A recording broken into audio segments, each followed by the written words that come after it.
বন্ধুরা, আমি তোমাদের সঙ্গে আবার ফ্রাইড রাইসের রেসিপি নিয়ে ফিরে এসেছি। এখন বাজে 7:30 বাজে রাত। তো তোমাদেরকে বলেছিলাম না ফ্রাইড রাইসের রেসিপিটা দেখাবো, তো পুরোটা রেসিপি দেখাতে যায় না, তার জন্য হাফটা করে হাফটাকে দেখাচ্ছি।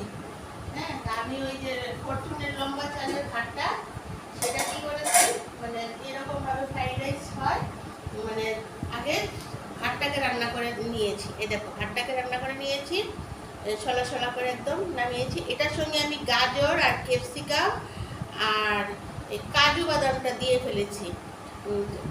চাল জলটা যখন একদম টক টক করবে তখন চালটা দিয়েছি। তারপর ক্যাপসিকাম গাজর এটাকে কুচি কুচি করে কেটে দিয়ে দিয়েছি, আর সঙ্গে দিয়েছি কাজু বাদাম, আর সঙ্গে দিয়েছি নুন দিয়েছি। নুনটা দিয়ে তারপর যেরকম ফ্রাইড রাইস হয় ভাতটাকে ভালো করে মাঠটা ছেড়ে নিয়েছি। ছেড়ে নিয়েছি। এই ক্যাপসিকাম গাজর আমি এবার তেলে দিই না, তাহলে কি হয় পুড়ে যায়। এতটা আমরা কি এক্সপার্ট না রান্নাতে, তার জন্য পুড়ে যায়। তার জন্য ভাতের সঙ্গেই অনুষ্ঠান বাড়ির মতো এটা দিয়ে ফেলেছি। এখন আমি গ্যাসটাকে জ্বালাবো। গ্যাসটাকে জ্বালিয়ে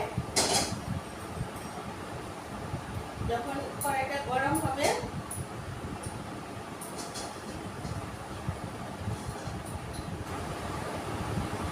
কড়াইটা গরম হলে আমি একটু সাদা তেল দিয়েছি, সঙ্গে ঘি দেবো। পুরোটা ঘি দিয়ে করলে এখন খেতে তো সবারই অনেক কিছু থাকে, অবশ্য কিছু থাকে ভালো লাগে না, এরকম বেশি ঘিয়ের গন্ধ করে। সাদা তেলের সঙ্গে অল্প একটু ঘি মিক্স করে দেবো, অল্প একটু ঘি মিক্স করে দেবো সাদা তেলের সঙ্গে।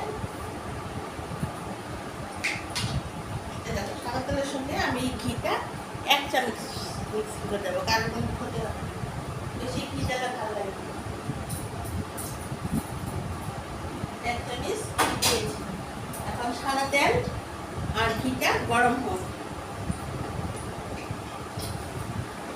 আর 3-4টে এই যে লঙ্কা যে নিয়েছিলাম, কাঁচা লঙ্কা নিয়েছিলাম, ওই 4টা ভাতার মধ্যে দিয়ে রেখে দিয়েছি।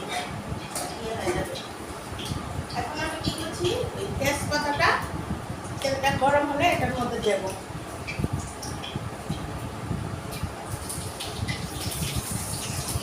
আর এখানে নিয়েছি দারচিনি আর এলাচ, পুরোনো দেব। হ্যাঁ, দারচিনি আর এলাচ নিয়েছি। এই দেখো এলাচ আর ছোটো এলাচ আর